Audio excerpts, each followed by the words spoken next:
Welcome to The Secret Cocktail. I'm super excited about today's topic because this is what holds a lot of people back from actually submitting their application. And what is that? The nursing home contract. So I'm getting ready to walk you through step by step, literally, so get your pen out, on how to actually get a nursing home contract for your CNA school. So let's get it.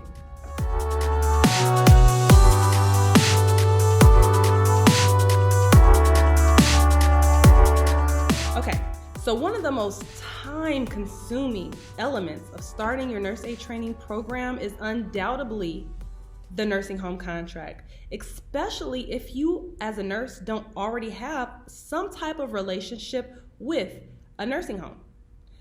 Those who have relationships with nursing home, this might be very easy for you, but for those of us who have not worked in a nursing home since Lord knows when, we don't have that connection. We don't know the people to talk to. We're not quite sure which way to go. So this video is for you. Now I'm going to tell you, the process of actually getting a nursing home to contract with you could take 3 to 6 months. So I always say it's very important to start early on. Start early on. Do not wait till the last minute. It may feel a little awkward reaching out to a nursing home that you don't even know and that doesn't even know you, asking them for a favor, but don't worry. I'm going to give you the confidence you need to make it happen. After I get done with you, you're going to be going after this like a boss. So the very first step, how to identify a nursing home to partner with. First, you really need to identify where in the world are you going to actually put your school? Where is the location going to be? Where is the best place to put your CNA school? Where do you answer this question? You got it. You said it. During the business planning phase. Now, if you've been watching my videos and you have yet to know that I offer a business plan course, then now is the time for you to jump on board, okay? I do offer an online business plan course. It is self-paced. You can get it done in 2 weeks or 30 days tops. Walks you step by step from my perspective of starting a CNA school, and I've consulted another person who is a business startup expert, and we walk you through all the steps of starting a CNA school and all the things you need to consider so you have it in your business plan. I'm telling you, you want to get a business plan. Even if you don't do it with me, do one. If you're interested in learning more about my business plan course, you can click the link down below in that little description box down there. There's a link that goes to the business plan course. Click it, learn more, but don't click it yet because you got to finish hearing what I got to say. Now, it only makes sense to start a CNA school where people who are actually going to attend will need it, where elderly people actually need care, so they may live there also, and where maybe hospitals are, because that's where people are actually going to go get jobs, right? Your first task is to actually open up a phone book, if you're still doing that, or you can go to Google, type in your zip code, and then what I want you to do is identify 5 to 10 nursing homes in that area. Full disclaimer, please find out whether or not they are on the abuse and fraud list, okay? If they are on the abuse and fraud list, you cannot partner with them. You cannot have students at a nursing home that is on the abuse or fraud list. It's a ban. You can't do it. Okay, and if they're on that list, they cannot have students for at least 2 years after being off the list. How do you find out? Just look on your local state website or contact the person who's the contact for starting a nurse aid training program in your state, and they should be able to let you know whether or not that nursing home is on the ban list. Technically, they should know, but sometimes they don't. Okay, sometimes the people put in power don't know that information. How does a nursing home get on the ban list, you ask? Maybe they're performing poorly. Maybe they did some type of abuse or some type of fraud to Medicare or Medicaid, or they're currently being investigated for neglect. Who knows? But it's possible. The next question I get is, Victoria, does it have to be a nursing home? I mean, like, I live in an area where there are no nursing homes, or all the nursing homes already have students, or I'm having a hard time getting a nursing home contract. Whatever it may be, I know you're wondering, does it have to be a nursing home? The answer is yes. It is a federal requirement by the federal government because remember, all nurse aid training programs are regulated by the federal government. So it is a federal regulation that states every program must have a long-term care facility that they align with where the students go and do their clinical rotations. Now, some states have been able to say, hey, we think or we define long-term care a little differently than others. So for instance, in the state of Texas, it has to be a long-term care facility, a nursing home, period, dot. You cannot substitute it with anything else. However, in California, they do consider hospice facilities long-term care, and they may even consider home health to be long-term care. So each state has been able to define what they consider long-term care. But at the end of the day, long-term care, at least a certain amount, has to be in a nursing home no matter the state. Now, the OBRA Act that I was telling you about, it says that each student must have at least 16 hours of clinical hands-on experience in a long-term care facility.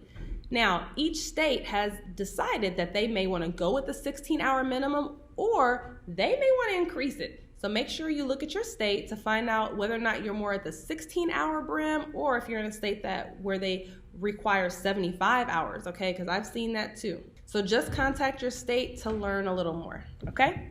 All right. So the next question is, well, now I've identified those 5 to 10 nursing homes, Victoria, but like now, who do I talk to? Who do I contact? Who do I connect with? And the answer to that is either the DON, or it could be the administrator for the nursing home. So what I say you should do is call the nursing home, and whoever answers the phone, ask them, hi, can I please have the name and the telephone number and the email address to the director of this facility or the administrator of this facility. They can't tell you no. They don't know if you're calling to enroll, to sign grandma up to come be a resident there, or if you have questions about what. But regardless, the administrator and or the director of nursing are not hands off, and there should be no problem with you receiving their telephone number and their email address. And don't settle for just one. I'm telling you to get the email and the telephone number for a purpose, and I'm going to talk about that in just a moment. Now, what you'll do first is you'll call. You'll call either the administrator or the DON, whichever one, or if you get both, call both. They're probably not going to answer the phone on the first call. That's okay, okay? They're probably not going to answer on the second or third, but that's why you're going to email. So even though you called, even though you left a voicemail, you still want to follow up with an email. In that email, you just want to ask them, tell them who you are, ask them if they're open to having students. I mean, just be fair, be cut and dry. Definitely tell them your mission, your values, why you're starting a CNA school. Tell them your passion. Nurses love to hear about passion, right? So let them know what your passion is. You may not even get a response from that, but I want you to continue. Email, call. Email, call. Do not give up, okay? Don't give up. Remember, think about when you're at work. Do you have time to keep answering the phone when you're in the middle of starting an IV? Do you have time to go and answer an email when you're charting? No, you don't. And the same thing is true for administrators and directors of nursing. They're at work and they're working. And so they mean to get back with you. They don't mean to ignore you, but life happens when you're at work. So be persistent. Don't give up. Sooner or later, you will get a hold of them and you'll be able to tell them what it is that you want. But that moment that you get a hold of them, you better go for the gusto. The next question I usually get is, okay, I have them on the phone. Finally, now what do I say? Like, I don't even know what to say to this person. Well, guess what? I've got a script for you. Are you ready? See, I'm giving y'all the good stuff today. I got a script for you. You ready? I'm going to read it for you. Hi, my name is Victoria Randall, and I'm starting a CNA school in the area. I would love an opportunity to speak with you about our mission and our goals and even a possible partnership. Now, after conducting research on your facility, I really feel like our values align and that your location would be a great fit for our students. I also feel that our school can benefit you as well. Is there time when I can maybe come in for us to discuss this further?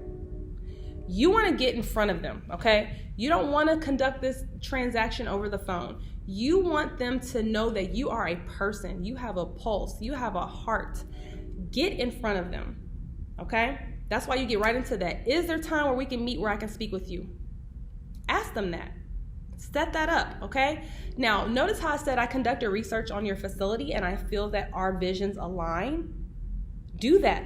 Like literally before you call them, look up their facility online, learn about their mission, learn about their values. Do they really align with yours? I hope so. Don't just choose any nursing home. You want to align with a nursing home that does hold your core mission and values as an organization. If you don't, you can bump heads sooner or later. So definitely look into what they believe, see if that aligns with you, and they'll be impressed, especially when you speak verbiage from their website. Like, yeah, I see your mission is, to touch the elderly and change their lives. I don't know.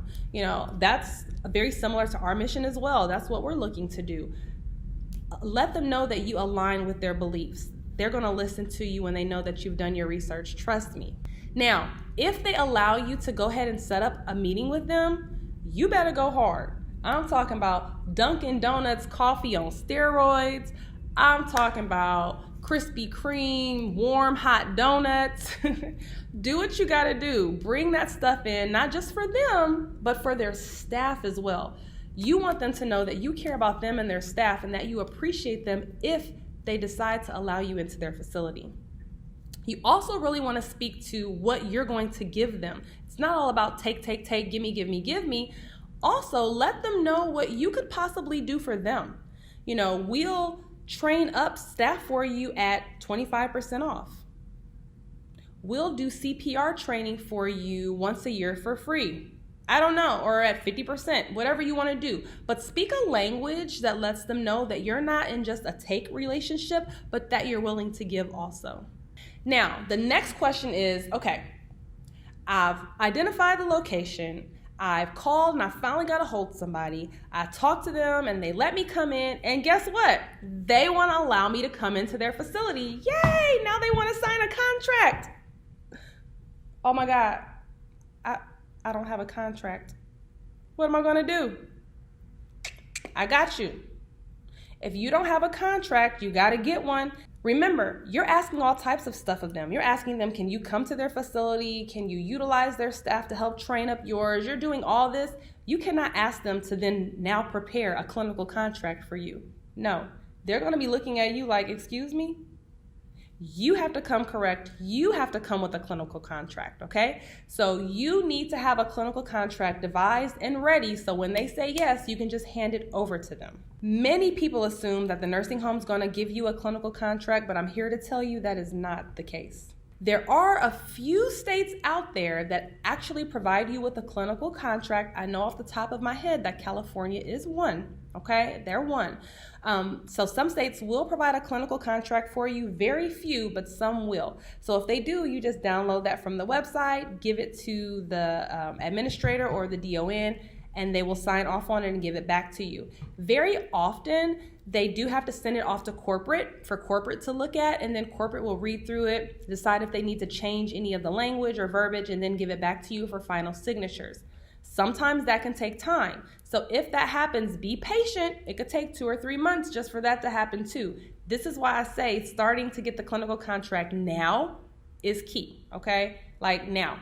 I know you don't have a nursing home, a CNA school yet. I know you don't.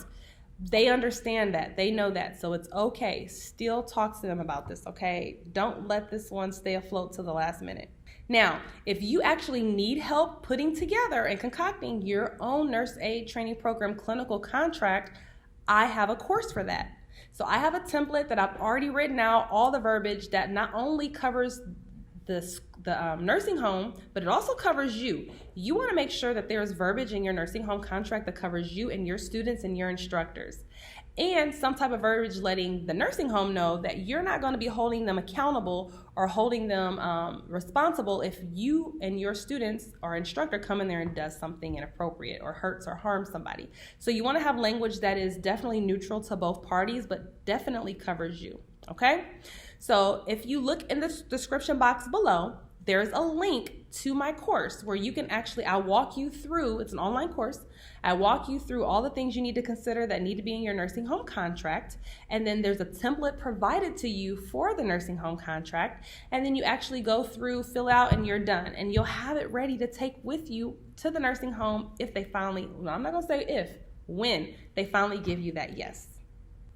So here's some last minute tips before you get moving, okay? Remember, number one tip is make sure that you look into their mission and values as a nursing home, because you want to make sure that you're speaking their language and that you're talking and saying things that align with them. Letting them know that you've done your research is really impressive, and you will outshine others when you do so. Number two, have more than one nursing home to contract with. This is huge. Let me tell you why. If your nursing home contract expires and they don't want to renew it, or something happens and a year in they say, you know what, this isn't working for us, we don't want to do this anymore, then your school is out of a nursing home. And without a nursing home, you don't have a program. That's huge, okay? So you want to make sure that you have a nursing home contract that's in line and that you have multiple ones in line just in case another one backs out. Also, there's a possibility that they could end up on the ban list. Remember I told you about that ban list? So if they get on the ban list, it's a no-go for you. So you want to cover yourself. Have 2 or 3 contracts if you can. Number 3, remember I said, if and when you get that meeting with that DON, bring coffee, bring donuts, bring a smile. Be dressed nice to impress and be ready to speak to your mission. Believe in yourself. When you believe in yourself, others have no choice but to believe in you too. Number 4, I know it feels weird calling a nursing home that you don't know anyone there and asking them to do you a favor by letting your students come to their school. I get it. And then on top of that, you don't even have a school yet, right? This is just a thought in your mind. This is the paperwork still needing to be processed. They're aware of that. They know that CNA schools in the works, when they're trying to get up and running, have to get all these things in place before they can even be approved. You cannot be approved for a CNA school if you don't even have a contract. So don't worry about that. Don't try to explain yourself about that. Don't be fearful of that. It is a very common occurrence, and you're not new. You're not the first person doing this. They get it, okay? And then number 5, almost every state requires your clinical contract to be at least 2 years. Okay, at least 2 years. And think about it. You want it to be at least 2 years because it's going to take you a year to probably even finally get up and running. 6 months, 9 months. If you got that clinical contract early on and then you finally submit your paperwork and it takes 3 months to be approved and then another 3 months before you really get the flow of things at your business, a whole year has already passed now and now you only have 1 more year. You have to have a clinical contract that has at least 2 years on it, okay? That is usually a state requirement. If you submit that contract to the nursing home and they try to say, can we change this to 1 year or 1.5, that's a no-go. A lot of things you may be flexible in allowing them to change, but the time frame in which the contract is going to be definite is not one. 2 years and that's it, okay? If you want to do more, that's great, but no less than 2 years. I hope this video was very, very helpful for you. Please keep in mind, there's a lot of things to consider when starting a CNA school. Feel free to check out my page, my YouTube channel to learn more. Check out my blog to read more. And if you want to actually work directly with me, you can. I'll be happy to consult with you to get your CNA school up and running, okay? All you got to do is check out my website or just type down in the description box below your state. Let me know you're interested. Leave your email. Someone from my team will contact you. Or go to thesecretcocktail.com, thesecretcocktail.com, and book an appointment with me. Let's talk. Let's get on the phone. Let's see how I can help you. Thank you so much. Don't forget, click subscribe if you haven't. Yeah, you got to subscribe. Definitely subscribe. The more subscribers I get, guys, the more I'm able to monetize this channel, okay? And this channel costs money for me to put together for you guys, but I don't want to charge you guys, okay? I don't want to charge you guys. I want YouTube to pay me. The more subscribers I have, the more willing YouTube is to pay me. So take a moment. Just click subscribe. Be done with it. And you'll also potentially even get notifications when I have a new video. I post new videos every Monday. You have to click that bell next to the subscribe though to get those notifications to know every time I post a new video. Thank you so much for watching. I'm your pusher, Victoria Randall, pushing you to be the entrepreneur you are destined to be. Thank you so much for joining me. Have a good one.